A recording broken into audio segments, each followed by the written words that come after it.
Hello बच्चों, let's read the question. So in this question, sometimes we notice that the ceiling fan does not start rotating soon as it switched on.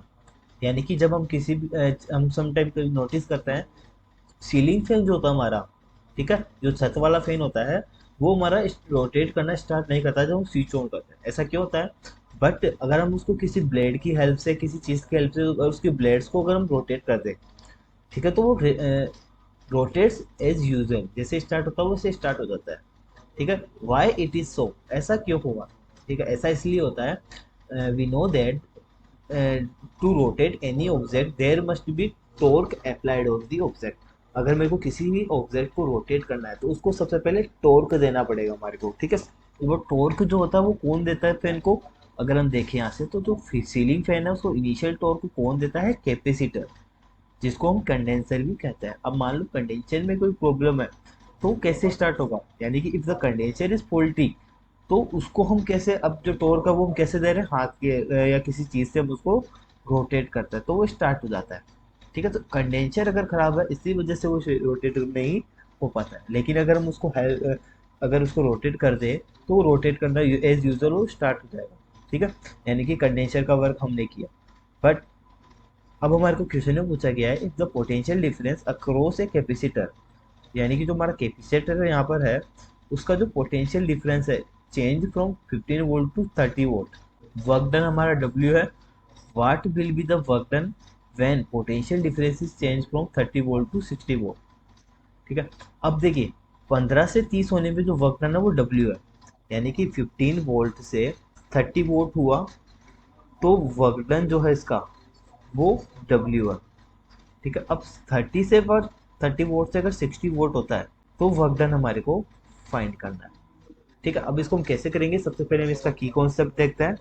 ठीक है, अब इसका की concept क्या होगा, यानी कि हम कौन सा फॉर्मूला यहाँ पर यूज करेंगे? तो यहाँ पर अगर हम देखें तो देखिए वर्क डन जो होता है हमारा, work done is equal to क्या होता है? Half C V square. ठीक है, वी हमारी वोल्टेज होती है या इसको पोटेंशियल डिफरेंस हम बोलते हैं, सी जो है वो कैपेसिटर होता है।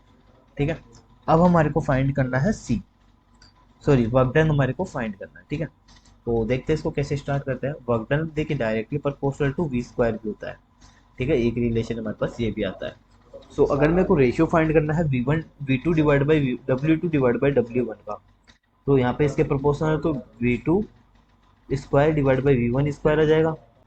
ठीक है, तो इसको मैं ऐसे भी लिख सकता हूँ W2 divide by W1 is equals to V2 divide by V1 whole square.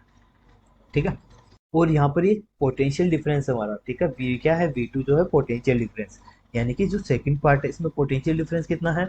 60 volt 30 volt, यानी कि फाइनल कितना है? 60 वोल्ट, तो 60 माइनस 30, यहाँ पर इसका स्क्वायर आ जाएगा। पोटेंशियल डिफरेंस यानी कि इनिशियल में पोटेंशियल डिफरेंस 15 टू 30 था, मीन्स 30 माइनस 15, यहाँ पर इसका स्क्वायर हो जाएगा। यानी कि W2 डिवाइड बाई W1, इसका रेशियो कितना आ गया? फिर 60 माइनस 30 करेंगे तो 30 स्क्वायर हो जाएगा, डिवाइड बाय ये 15 स्क्वायर हो जाएगा। ठीक है, तो यानी कि इसको सोल्व करेंगे तो हमारे पास कितना आ जाएगा? 4 आ जाएगा। सो W2 इज इक्वल टू कितना आ गया? 4 W1। W1 हमारा किसके इक्वल था? W के इक्वल था, यानी कि जब 15 वोल्ट से 30 वोल्ट हो रहा है तो कितना वर्क डन है? W। तो इसको हम लिख सकते हैं जो फाइनल W2 है हमारा वो कितना आ जाएगा? W2 is equal to 4W, यानी कि इसका 4 मल्टीपल होगा। सो ऑप्शन सी हमारा यहाँ पर करेक्ट आंसर हो जाएगा। Hope you understand the solution. Thank you.